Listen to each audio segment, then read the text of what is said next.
Background about myself.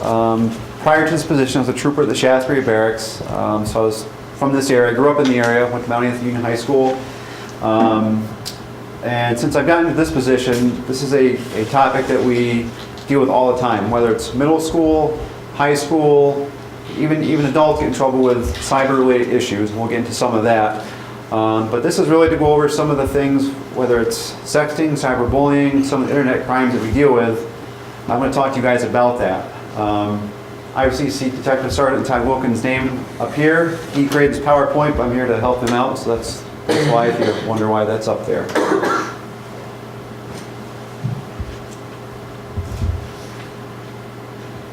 So, disclaimer, we'll cover some topics. There are some videos that may be offensive to some, but the point is, this is a very real, serious matter that we're trying to stress to you guys. And we want you to see some of the things that we deal with on a daily basis. So if you get upset, or if there's a video you think you might get upset about, just walk out. We had a couple folks get upset earlier, but we understand that. So if you think ahead of time that something bullying related or a sexting type issue might be offensive, then I would just encourage you to step out.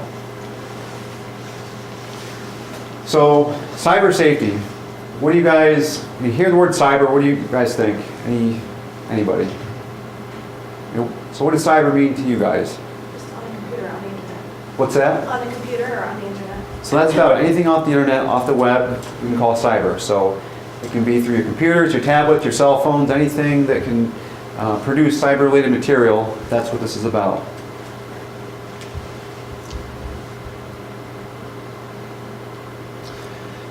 So we're going to show a video. I'll show it, we'll talk about it afterwards.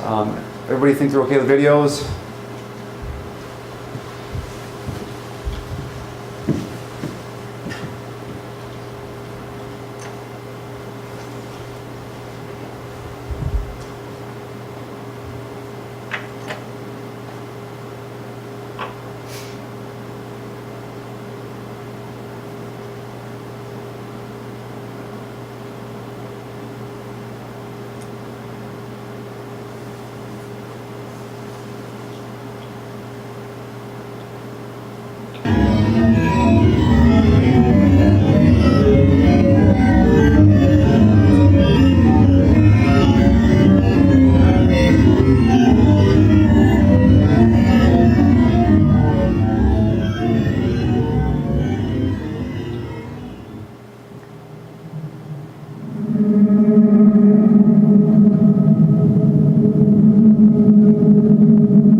So pretty creepy, right?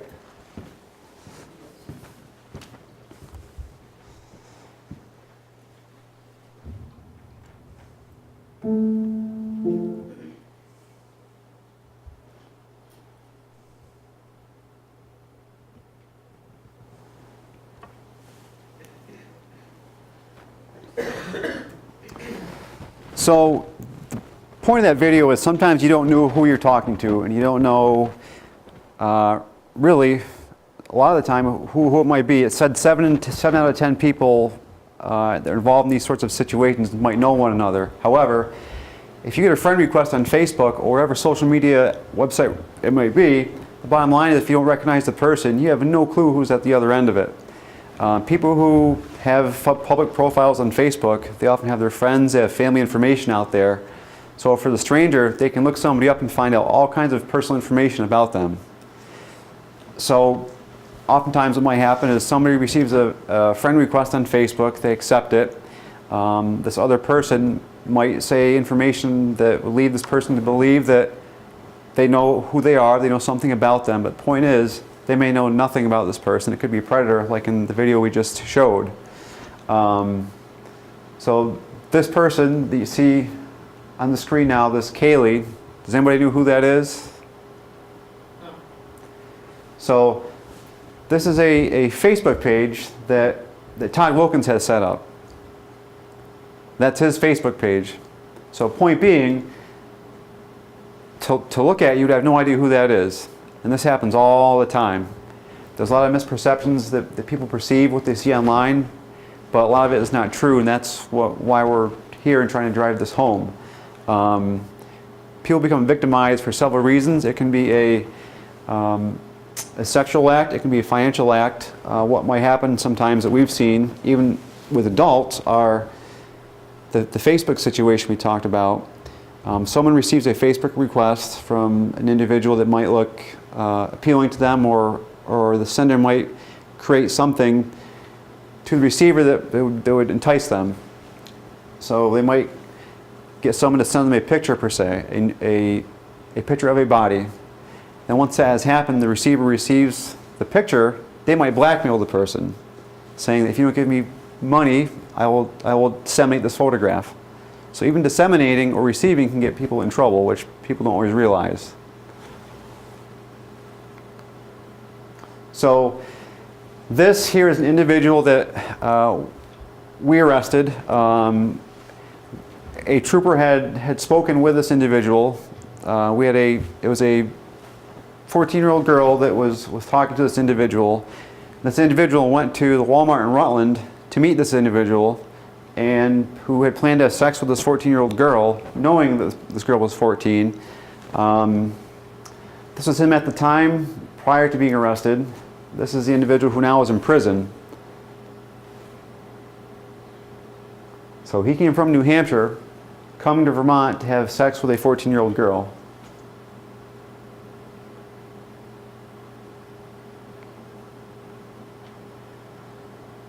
So sexting, this is a term that we often hear. I'm just curious, what do you guys think of when you hear the term sexting? What does that mean to you?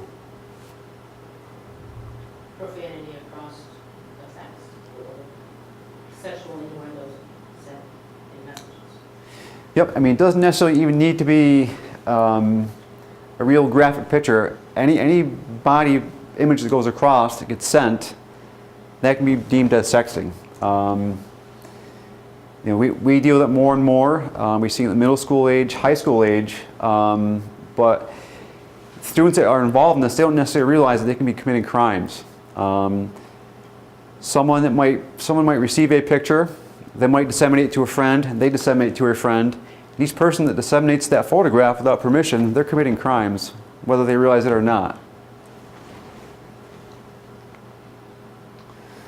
So, by definition, sending sexual explicit messages or photographs primarily between telephones. So messages doesn't necessarily need to be a photograph, it can be the content which is being described also.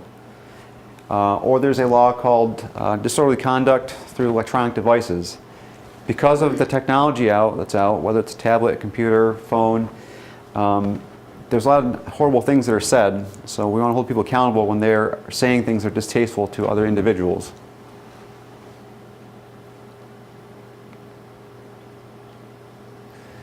So why are people texting? Some people think it's funny. Some people feel that they're trying to please a boyfriend or a girlfriend, or being blackmailed. Some people might feel that if someone's being persuaded to send a photograph, they may feel that if they don't send the photograph, or they're coerced and they don't do it, then there could be consequences that they might feel that this person that they care about might be upset with them. So this is all part of the sexting thing that we were talking about. People feel there might be consequences if they don't engage in it. However, if they do, then we want to try and find out who are sending these messages in the first place.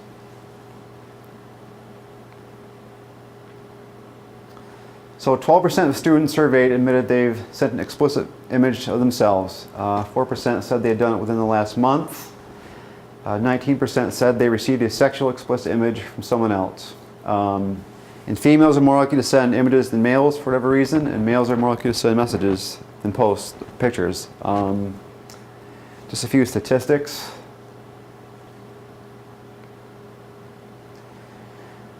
So some of the problems that we see within texting, which we've kind of hit on, is that teens don't realize that there are legal risks in doing this. The Principal Stewart has dealt with it within the school system, where a case we just talked about, I think you mentioned that someone had liked an image. So, and those individuals, they didn't realize they were committing any crime within the school system or any policies. So, I mean, part of why we are here, there are criminal statutes that go along with this, but there also are policies in the school system that need to be addressed as well. So, generally speaking, when a teen that commits a crime of sexting, they'll deal with what's called diversion. Does anybody here know what diversion is? So diversion it's a system where if a teen commits a crime, they don't necessarily go into family court or the criminal court. In Bennington County, it's called the Center for Restorative Justice. Essentially what that is, it's a program that the offender can go through, and they're kind of given a second chance. It might be financial amount they have to pay, or it could be community service, could be a presentation at a public location. But the point is, initially, teens aren't aware of this, so we don't want them having criminal records. The goal for us is not to give teens criminal records, but it's a teaching measure that we try to implement.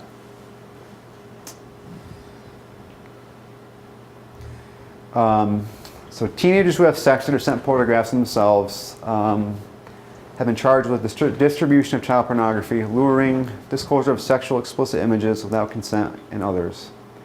Those who have received the images have also been charged with various offenses as well.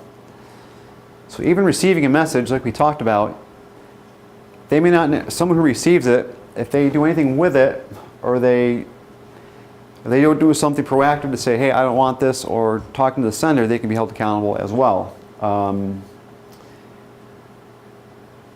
And any place we do a presentation like this, or we talk with people, I mean, a lot of people admit that or teens we speak to say they haven't sent images, but the statistics show that it's happening a lot.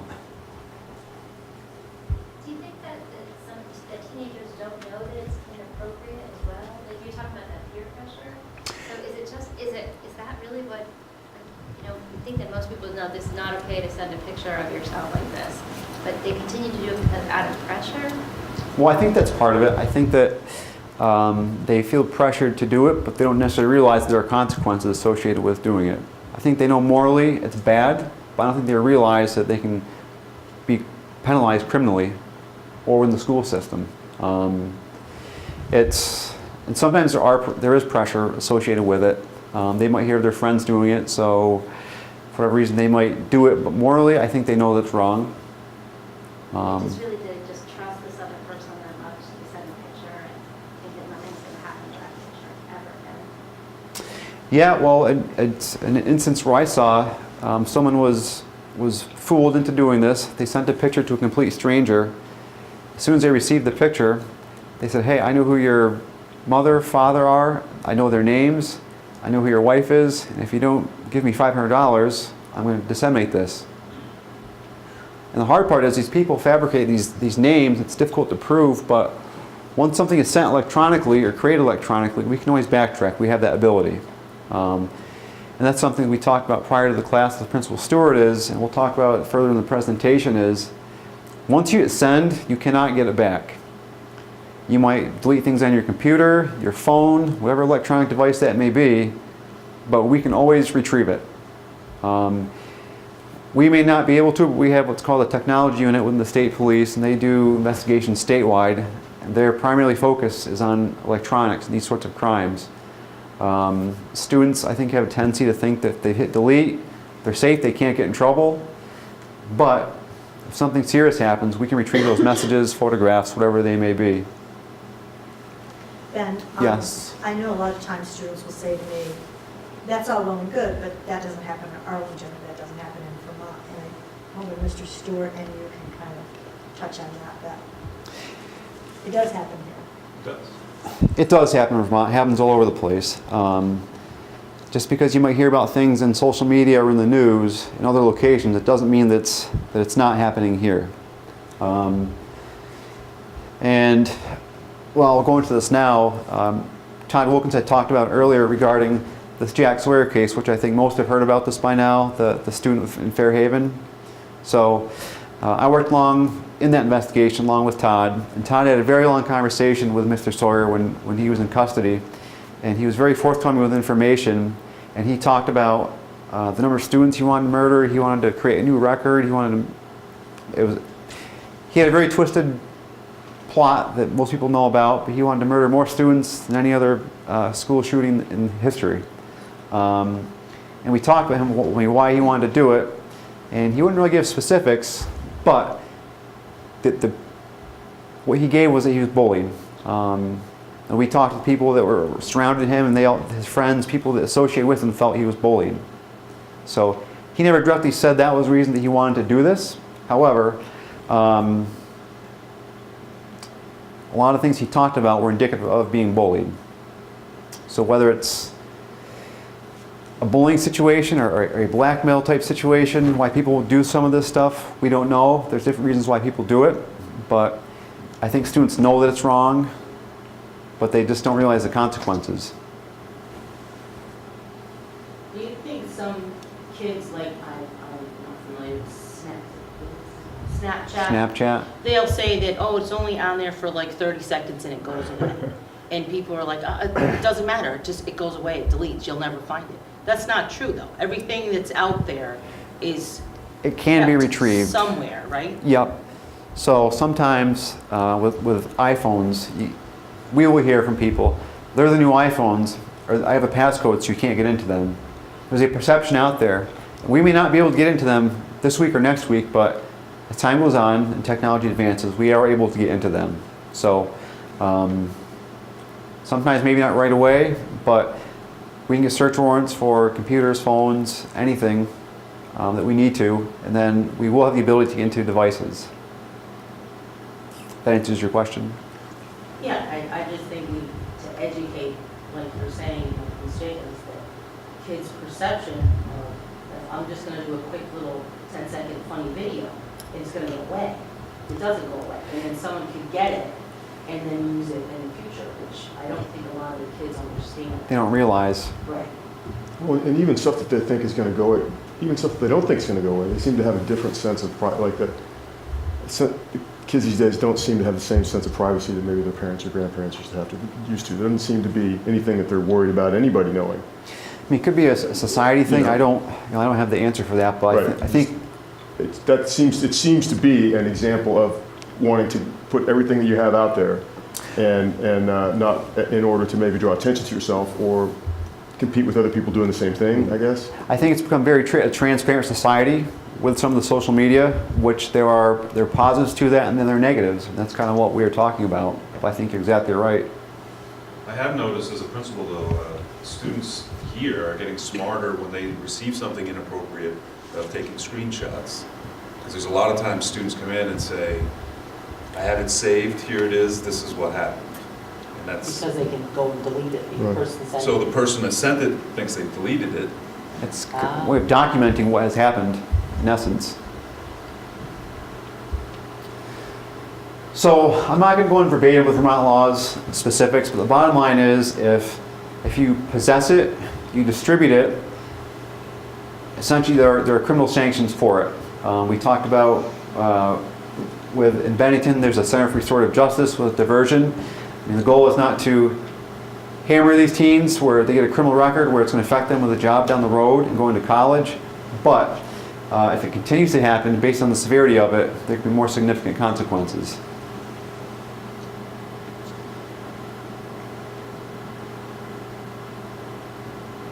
So I will mention this one. So promoting a recording of sexual conduct. No person may, with knowledge of the character and content, promote any photograph, film, or visual recording of sexual conduct by a child, of a lewd exhibition of a child's genitals or anus. So that's pretty significant stuff, and I can tell you through the Bennington County State's Attorney's Office, they are a very aggressive prosecutor's office.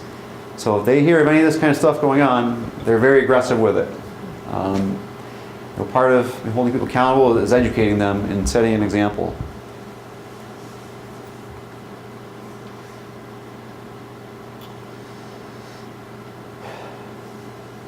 So luring a child, that's the case we talked about early in the presentation where the 14-year-old girl was talking with the man who was incarcerated. I mean, the man showed up to the Walmart with the intention of engaging in a sexual act, who, because of that, he's currently in prison today.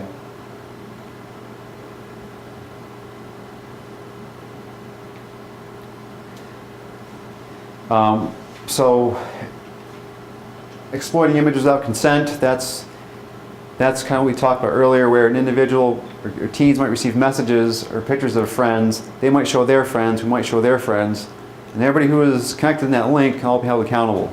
So even if someone sends a message to someone they intend to, with knowingly doing it, if it goes beyond that, then that's a pretty significant issue we're dealing with.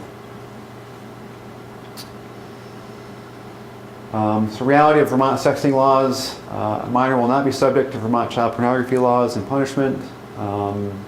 If a minor is caught sending or receiving explicit messages, and provided that such images were voluntarily taken by the sender, then the minor will be charged as a juvenile, will be sent to diversion program. We talked about that. The fine could be up to $300. If the minor commits a second offense, then it's up to the prosecutor to determine if the minor should be tried under state child pornography laws or in family court. So again, education is a big part of this. First time around, if a teen doesn't realize they've committed a crime, then it's a less intrusive fine, but afterwards, like I said, it's up to the state's attorney's office. So like Bennington County, they're pretty aggressive, so if they had a case where the crime that was committed was pretty significant, they have the ability to really have an impact on a juvenile. So I think you asked the question earlier, does it happen in Vermont? 17 students at a high school in northern Vermont were involved with sexting. The incident made its way to Franklin County State's Attorney's Office. Students were exchanging nude pictures of themselves over their cell phones. So I'm wondering that 17 students.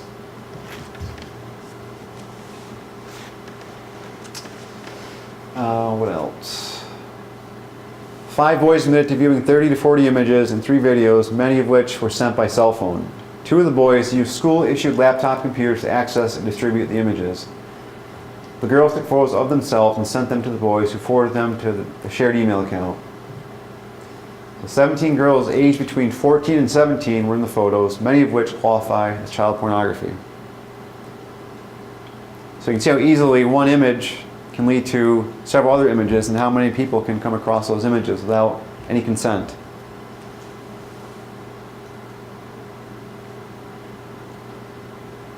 We touched base on that. Once something's distributed, it's out there and it can't come back.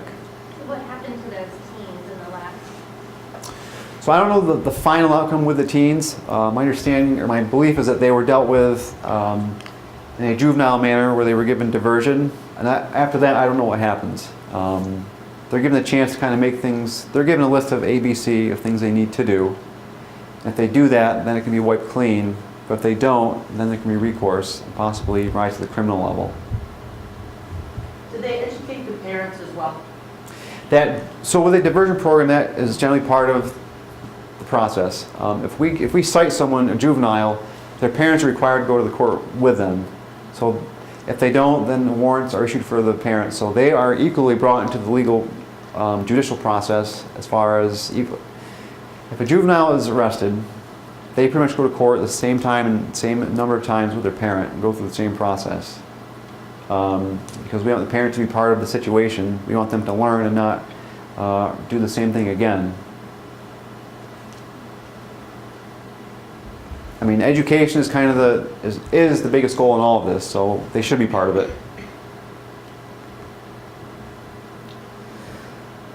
So, cyberbullying, we talked about what cyber is and where the communication happens. So bullying, it can be forceful, it can be a threat, coercion to abuse, intimidate, or aggressively impose domination over someone. It's typically repeated and habitual.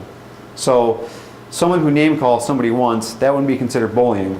But when it happens again and again and again, where someone really feeling victimized, that's when it becomes a bullying type issue.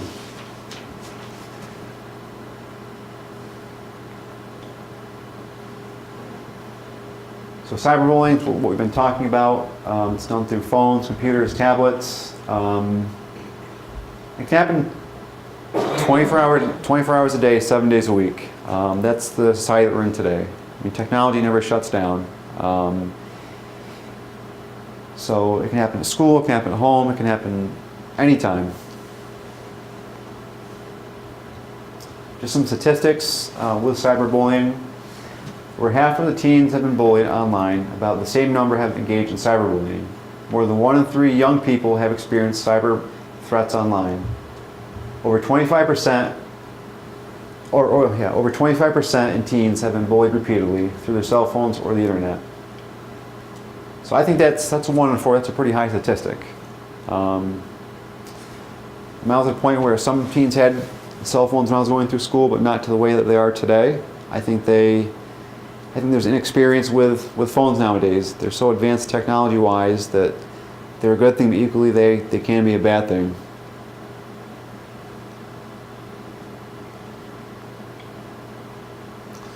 So, as parents, I think the question is, what do I look for and what can I do? These are some of the things that you might want to look at or that we have here that we can discuss. The signs of alcohol and drug use, skipping school, an unwillingness to attend school, poor grades, low self-esteem, even health problems, and the worst, which we hate to even think about, but suicide, homicide. I mean, there's been stories throughout the country where teens have committed suicide due to what's been reported as bullying. Lakeland, Florida in 2013, Rebecca Sedgwick, a 12-year-old girl, committed suicide after she was bullied online by more than a dozen girls. So a situation like that, it's hard to believe there weren't signs ahead of time. One of the things we talk about in the presentation is classmates that see this, speak up. If someone reaches that point, chances are it's been happening for quite some time. So we don't want to point fingers, but we want to believe that people recognize this stuff, and if they don't do it, then they're kind of part of the problem. It's important to come forward and say what's right and what's wrong. Rockaway, New Jersey, 2017, Mallory Grossman, a 12-year-old girl, started being bullied in October of 2016. By June 2014, or 14th, 2017, she committed suicide. Police stated in both cases they were absolutely terrorized in social media. Both were constantly bullied, with messages including, "Go kill yourself, and why are you still alive?" So what happened to those kids that were bullied? So, I don't know what ended up happening with them. They knew where the messages came from, so I don't know what ended up happening at the very end. I can find out for you if you're interested. Well, I'm just curious. I know if it was my daughter, I would be curious and they would be better. In the most significant degree, Yeah. I would hope. There was a case that was on the Boston area, I think, because I watched the Boston news tonight, but where a young girl was held accountable for the bullying comments that she Yeah. made, or the comments she made to go kill yourself. She was held accountable for that and is in prison right now. So that's something probably the prosecutor's office dealt with and they saw it and they realized the significance of it. And chances are there probably been some communication prior to that, to those things being said. I just have a hard time believing that that's a random act or random statement. This person's probably terrorized for a long period of time. And there's probably a documentation and history of these sorts of things happening. Ben, just to throw one thing in, one thing I was really frustrated last year was an app called After School Anonymous. Mm-hmm. Do you have to deal with that at all? Because that's the worst bullying, one of the worst that I've seen as a principal, because there's no name to it, and I can't tell you the number of kids that came in showing me stuff that was said about them. And I don't even understand how that app works, how they understand who's in the school, like. There are several different ones that operate like that, and that's one that I am absolutely not. My Against. children do not. It's After School Anonymous. It's all anonymous stuff, and it can be compliments or insults. Most of it is insults, and it's not good. And Sam, that's in a certain radius, right? You can only be on that app if And you're in a it, certain again, radius. being technology, it goes on location, Yeah. so they're able to So pick your area. I don't know a lot about the app real well, but you mentioned location. So even when these things are being said, if it's an electronic device, a lot of these devices we can track physically where they are through a search warrant. It could be a case of a burglary where someone said they weren't there, but we did a search warrant on their phone and puts them inside someone's house. So, again, burglary is something different. The point being, through these devices, we can track where people are. I mean, it's time-stamped. It's pretty clearly documented.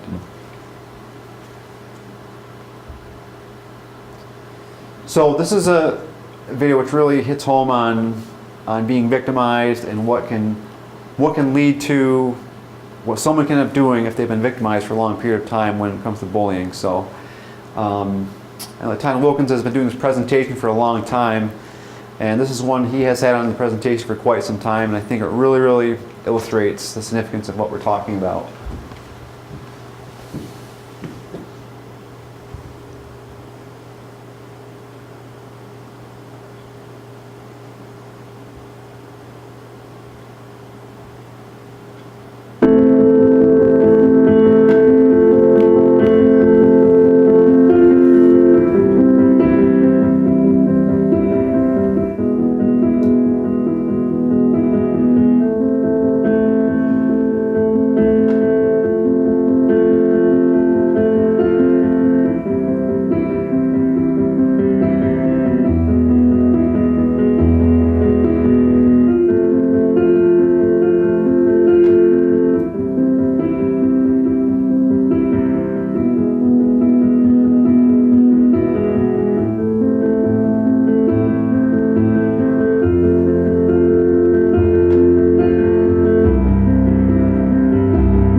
So I think that really hits home.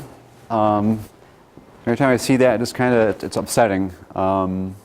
It should never, ever, ever get to that point. For whatever reason, in that situation it did, and unfortunately it happens from time to time. And I think it's hard to believe that someone who was in high school with friends, with peers, with teachers or parents around, there's got to be change in people's behavior. And I think it's important as adults, police officers, educators, anybody who sees these students, if something seems off, we say something. Whether it can be friends, it can be teammates. It's hard to say something, and that's a hard thing for a student to be able to do. But that's important. Well, so this was real, That was real. and she did kill herself. She did kill herself. So she got that far into it, then Yeah. said, help, I need someone help me, like potentially another guy who supposedly liked her, right? Yep. And she put up a YouTube video with the real name? Yeah. And that's. That's kind of your point, right? Yeah, that's kind of my point. It's like where I don't know who's to blame in this or the real specifics in it, but that's a question I think you ask when someone gets to this point, they've gotten that far in a situation. You kind of ask why and how did that happen? And kind of the goal of these types of presentations or conversations with people are be aware of what's happening. And recognizing some of the symptoms, some of the signs, that's important. So I don't know. So what's the value of this particular story that you told if they don't? Well, I think the value in it is that I'm saying I don't have the answer for where they were in this situation. But I think when something like that does happen, it's important to ask yourself why and how. And I don't want to say it was her parents, it was that school system or any school system or point any fingers, but the point is there's a progressive behavior and lifestyle changes that can happen, and when you see those changes happening, you really need to ask why. Mr. Stewart, could you talk a little bit about like what programs or what things are in place for somebody that was to happen? First of all, being in a small school is a Yeah. bonus, Mhm. okay? Our teachers and staff know our students, okay? We have MTSS, multi-tier support system services. We talk about kids all the time, and we look for a change in behavior. And as soon as we see a change in behavior, we're alerted. We have a full-time, well, we share with Fisher, a full-time UCS counselor, our guidance counselor, our nurse. We're always looking after kids. And this is real. I mean, we just try to catch it before it happens. And we notice changes in our kids. And to answer your question, what was the purpose? This starts lots of conversations. It starts conversations in the classroom. It starts conversations amongst other students, amongst themselves, and then sometimes those students will come to us. So I can guarantee you, because we've done this in the past, tomorrow and Friday and hopefully the weeks that follow, there will be lots of conversations going on, and that's where it all starts. And students know here, they can come talk to me, I'm never going to use their name.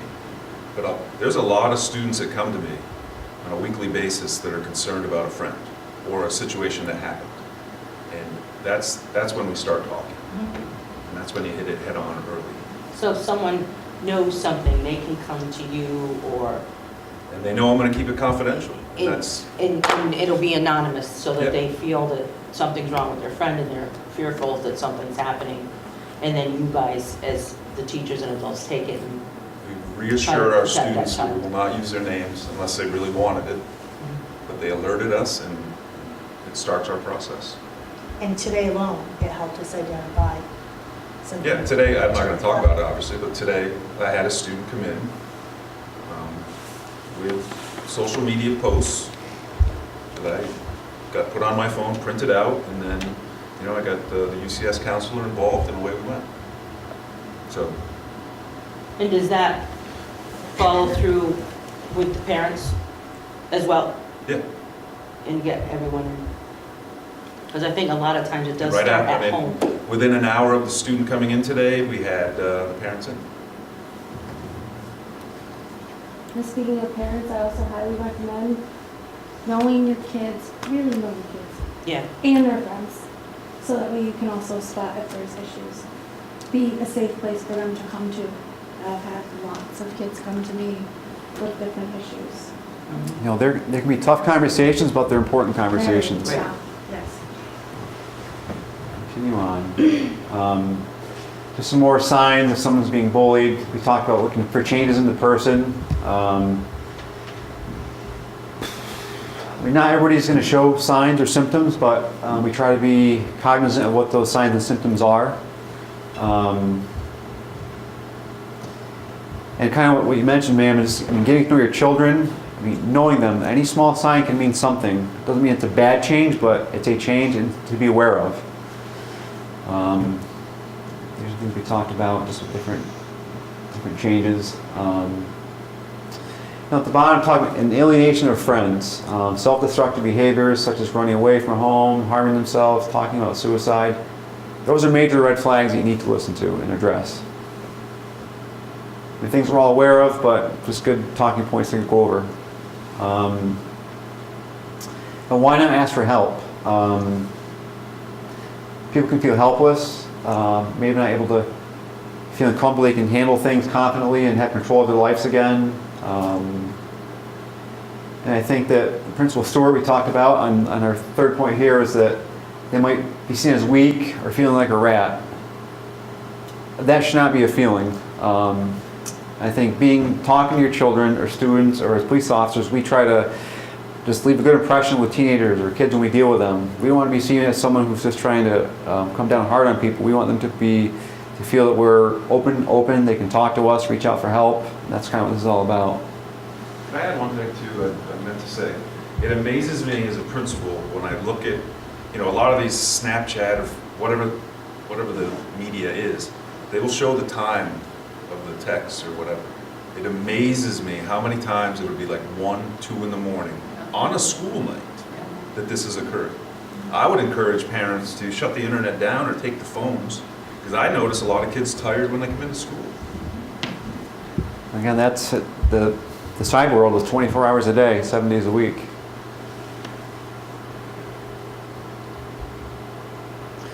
So what can we do? I think we've hammered this, but stand up and speak out. That goes without saying.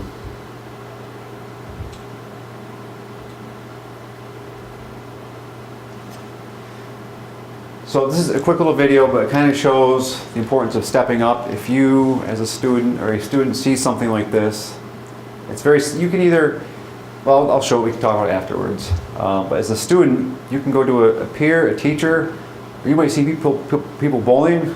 Talk to those people who are bullying. Speak up to them. Sometimes just a simple conversation is enough to get someone to back away. But it's a power control thing. This video will show what we're talking about.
So I think that drives the point home. It's something as simple as having a conversation with somebody. That's where it starts. And I think peer support is huge. Even with the Vermont State Police, we have what's called the Members Assistance Team, where as troopers, we have some of the troopers in the state, we have training, kind of like counseling training. It's just being able to recognize changes in behavior amongst your coworkers. Like we have a stressful career as it is. Sometimes it's not the fatal car accident, but it could be someone who's dealing with issues at home financially.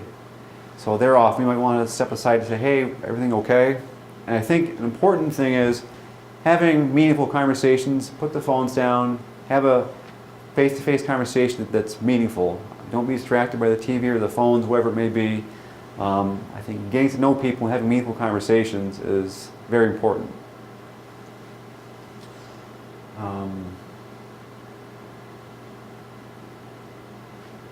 So what can you do to prevent cyberbullying?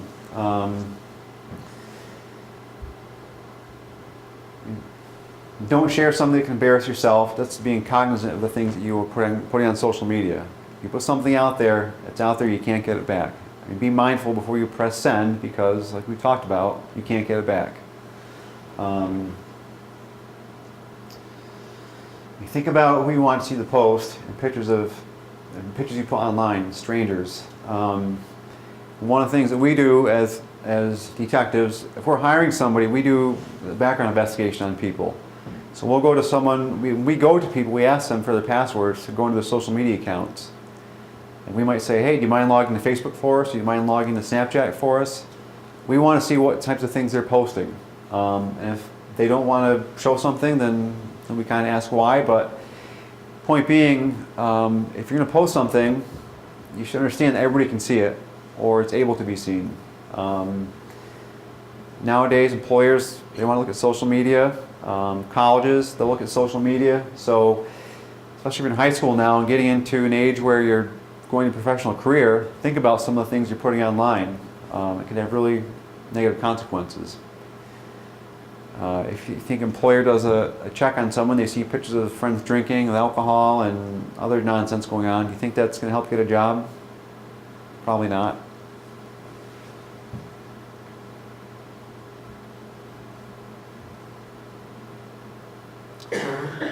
So this is about the last video, and it just shows that the power control happens with bullying. At this point, does anybody have any questions so far that they want to mention? Yes, sir. What do you need? Yes, sure, you can get some water. Go right ahead. You don't need to ask. And I think you had said it earlier too, that 85% of the time when somebody steps in, Yeah. like in that video, that, It pays big dividends. I mean, the girls that were doing the bullying, as soon as they were approached, they were really taken afar by it. It was addressed and they stopped. And sometimes the people who are bullies or doing the bullying, they aren't spoken to. They keep getting away with it. One time, they do it the second time, the third time. It just gets easier for them to do. But sometimes it's as simple as addressing it. If someone doesn't want to go face to face and tell this person they don't like it, talk to a friend, a teacher, a parent, a police officer, somebody. There's no such thing as being a rat. Why try and tell people sometimes, whether it's a case investigation involving cyberbullying or sexting or anything, any criminal investigation, if there's a witness, the bottom line is you're stepping forward because it's the right thing to do. And it's not always the easiest thing to do, but that's not sometimes what the right thing is. It's not going to be easy. It's having those difficult conversations and doing the right thing. but earlier he had said, that 85% of the time, if somebody steps in the case of bullying, the bullying stops. That's huge, 85%. And I think Principal Stewart, you talked about, but people feel comfortable coming to you and talking about things. I think that's sometimes difficult to get that point, but once you get there, it becomes easier time and time again.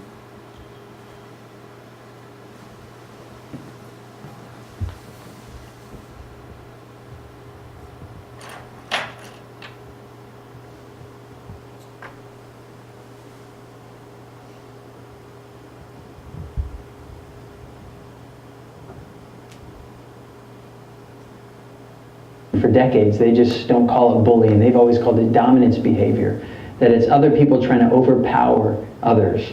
And it's just like the animal kingdom, you know, the alpha male mentality. That's what's happening on campus. And so when we understand it in terms of dominance behavior, people trying to have power over another, that helps us understand what to do about bullying when we really understand what it is. All the bullying experts agree on one thing, that bullying is an imbalance of power, that someone's trying to have power over you. They want to see you lose and they want to win. You see, the experts say it's an imbalance of power.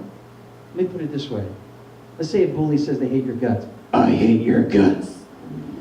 If you respond out of anger, shut up! The bully loves that. Never. I hate you. Don't care. You're hurting my feelings. That's the point, stupid. You see, the more upset you get, the more angry you get, the more fun they have. But what would happen if we were resilient? Everybody say resilient. What if we were emotionally strong? Everybody say strong. What if we were mentally tough? Everybody say tough. Then no matter what the hater says, you wouldn't care. I hate your guts. That's nice. You smell like body odor. You're nasty. Thanks for the information. Your face is ugly. You have a face of an angel, sweet cheeks. Okay, maybe that was too far. But how awesome would it be if you, the victim of relentless teasing and taunting or bullying, decided to not get upset, to have tough skin, to allow the hateful, mean words of others bounce right off you and not care what the other person says? See, some people say, well, Brooks, doesn't a person have to have a high sense of self-esteem to be able to do what you're asking? Don't they have to have, self-confidence or a high sense of self-worth? No, they don't. If you explain to students that bullying is nothing more than a game about winning and losing, and that the way that they can win is by not getting upset, and the bully will lose. And when people lose, they don't like playing the game, so they'll leave you alone. When you explain that to a student, it's simple, it's concrete. It's not abstract, it's not ethereal, it's not complex, it's simple. Don't get upset no matter what they say. I'm not saying it's easy, but in logic, it's very simple. Now, it's important to know this. When I say bullying, I'm only talking about when someone's hurting your feelings. If you can understand bullying in terms of someone hurting your feelings, then the solution is very simple. But some people think bullying is more complex than hurting your feelings. They think bullying is like violence. Let me make it very clear. When I say bullying, I'm not talking about when someone punches your face. I actually believe that, you should get upset if someone punches your face. That's not bullying. That's called assault and battery. Okay? Don't just stand there. It's all good. No, dude. If someone straight up punches your face, get upset. Why? Because that's a crime. That's not bullying. It's a crime. And crime should be punished. And if you ever feel like your life is in danger, you should be protected. You should reach out for help. These are social skills that every human needs to learn, because there's mean people all around us. There's jerks everywhere. I've discovered that when you empower kids to solve their own social problems, 3 things happen. Number 1, they grow in self-esteem, they grow in self-confidence, and they grow in self-worth. All 3 words have one word in common: self. You can't do it for the kid, he has to do it for himself. And only when he solves the problem for himself does he grow in self-esteem, self-confidence, and self-worth. And that's what we should be doing. Every victim of bullying deserves the right to be taught how to solve their own social problems. And that's what we need to move towards, I believe. Now, in this game, I want you to call me an idiot. I'm going to try to get you to stop being mean. You can make fun of my high forehead, my pointy nose. You can make fun of my ugly clothes. Here's how the game works. It's pretty brilliant. I'm going to try to get you to stop being mean. And if I can stop you from being mean, I win. But if I can't stop you and you keep being mean to me, you win. Okay? So the goal is not to give up. You call me an idiot and you keep making fun of me.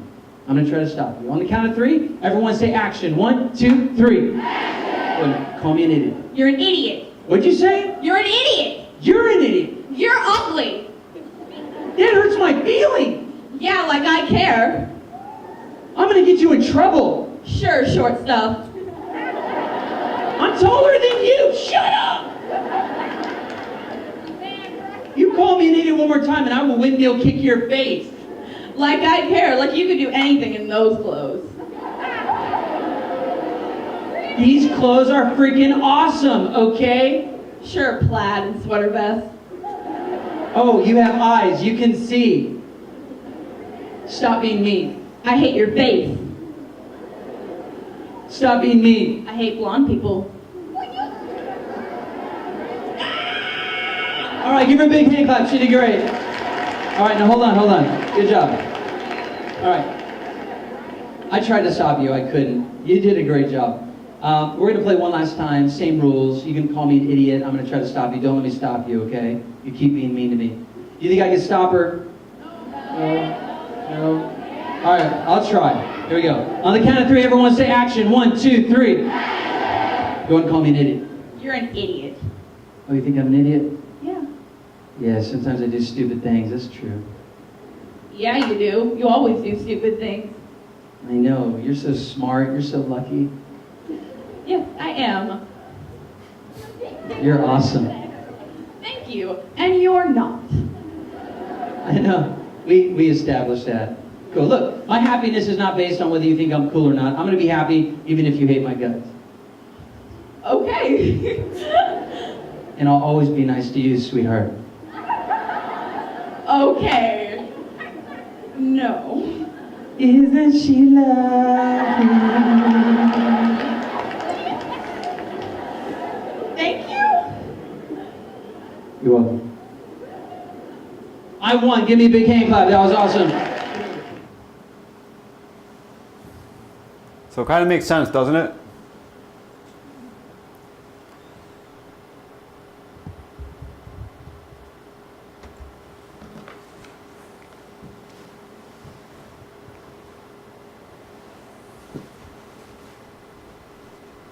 So parents, what can you do? We discussed some, oh, sorry.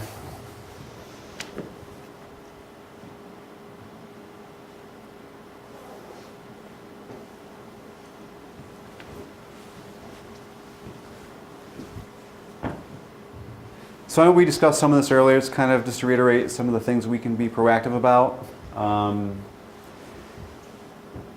You know, I think it's just getting to know your children, talking to your children, having valuable conversations, and looking for warning signs. Is there anything that comes as a surprise to you guys, or any questions? This is toward the end, so I'm just asking you guys now if anything that you have questions about or comments on. The thing that always surprises me is just that kids just don't tell their parents, and they just don't turn off the phone or turn off the laptop and like walk away from it. You know, they're sitting there and whatever, apparently 1 o'clock in the morning, listening to this stuff of, you know, people berating them, and they're allowing it. They don't do it. They just keep letting it happen. They're not able to shut off the. You know, Yeah, just shut it down. Yeah, It's like an addiction. Yeah. You know, it's That like, was- if they're harassed during the daytime on Facebook, they probably don't like it. There's a good chance they're on Facebook at nighttime. So, yeah, I don't know why that is, but sometimes it's important to just walk away. So Mr. Stewart, is there a policy in place at school where kids shouldn't be on their phones? Should their phones be shut off? Is it monitored in each classroom? Yes, each teacher in their classroom can have their own rules. Middle school, grades 6 through 8 are not supposed to be on them all day. So it's something we lead up to. I mean, we've tried different things. I mean, the last thing we want are kids going into the bath, you know, before when you couldn't have them out, kids were going into the bathroom, locker rooms, places where you really don't want them out. I mean, they're not allowed to have them in there, more open places. I don't have the answers to it. You know, I believe that we're trying to teach kids responsibility. And by telling them to put it in their pocket and not open it or use it, I don't think we're teaching them much, personally. But teachers, as they go into class, that's up to the teacher. And a lot of times you will not see any cell phones during, you know, math class or English or whatever they're put away. Well, the majority of the issues that are brought to your attention, they're typically not school hours, right? Correct. But anything that happens after school hours that affects a child's education is now the school's issue. Well, outside of the worst of these things, excessive use of cell phones is big versus other activities, doing anything. I mean, interfering with schoolwork outside of any of this stuff that you haven't covered. Anything as a distraction from It's a distraction. learning or doing anything else is enough of a problem. And something else that I think is important, I know some parents that do this. As a parent, good chance you're paying for your child's cell phone bill. I mean, know their passwords and make it a policy to know the passwords. The goal is not to be sneaky, but it's really for their safety and well-being. That's what it's about. Yeah, encourage your kids to tell you immediately if they or someone else they know is being cyberbullied or sent or received messages that are inappropriate. I think it's just having an open line of communication is very important in all of this. And just being aware. So that's about all I have. Any other questions you guys have? Susie, just to answer your question now, I don't know any teacher who allows texting or being on their phone for on the internet in class. In my classroom, they can't listen to music on their phone, and they can use their cameras, like Word's in Adobe and Photoshop, they can use their cameras. But there's no texting, there's no going on the internet. I don't know any teacher that allows it. Like we were saying, it's just a disruption to the classroom. And one of the things we mentioned in our bullet points, establishing rules, time restraints, establish rules for your kids and their computers, cell phones, and other technology. Be clear about the sites they can visit and when they can do so. Just setting parameters is a big thing. So, not necessarily things your kids want to hear, but there's reason for it. Susan, I don't believe as a principal and teachers too. I mean, kids are pretty crafty. Yes. You know. Oh, yeah, there's no doubt. Like, which, You know. it's sad that, like, when we were kids, and, I mean, we didn't have cell phones, we went out and played, we read a book, we played a board game, you know, those are things Times have that, changed. it's awful, it's all technology-based now, which, you know, education is key, and communication at home. I know with our kids, their phones are downstairs, it's, you know, 7 o'clock, they're done, they're plugged in, they don't take them up in their rooms, they're not allowed to. And then we sit and you talk as a family, what about your day? I don't think a lot of people do that anymore, get engaged in their kids' lives.